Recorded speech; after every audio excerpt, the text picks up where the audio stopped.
बहुत पुराने समय की बात है। एक छोटे से गांव में एक बहुत बड़ा बरगद का पेड़ था।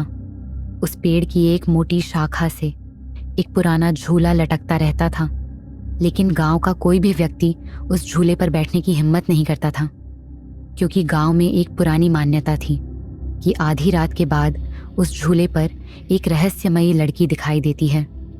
लोगों का मानना था कि वह कोई इंसान नहीं, बल्कि एक चुड़ैल थी।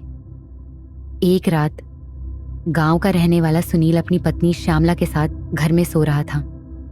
अचानक सुनील की आंख खुल गई। उसे बाहर से किसी के रोने की आवाज सुनाई दे रही थी। वह आवाज इतनी साफ थी जैसे कोई उनके घर के बिल्कुल पास बैठकर रो रहा हो।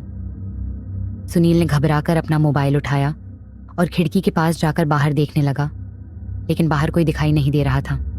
तभी उसकी नजर दूर खड़े उसी बरगद के पेड़ पर पड़ी। उस झूले पर एक खूबसूरत लड़की बैठी हुई थी। वह धीरे धीरे झूला झूल रही थी और उसकी आंखों से आंसू बह रहे थे। सुनील कुछ देर तक उसे देखता रहा, फिर उसने तुरंत अपनी पत्नी श्यामला को जगाया। श्यामला ने खिड़की से बाहर देखा और झूले पर बैठी उस लड़की को देखकर वह भी डर गई। दोनों कुछ देर तक आपस में बात करते रहे।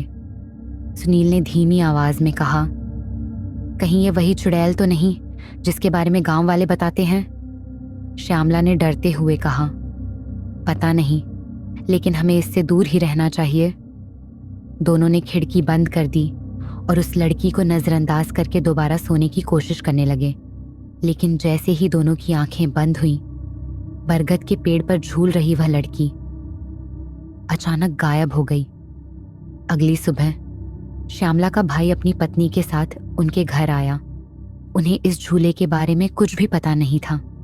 दिन तो किसी तरह बीत गया, लेकिन रात होते ही श्यामला के भाई की पत्नी की नजर उसी बरगद के पेड़ पर पड़ी।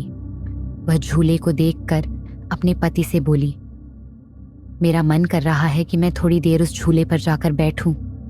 उसके पति ने उसकी बात को गंभीरता से नहीं लिया। उसने कहा, रात बहुत हो गई है, सुबह चले जाना, अभी सो जाओ। ये कहकर वह सो गया, लेकिन उसकी पत्नी को झूले पर बैठने की जिद थी।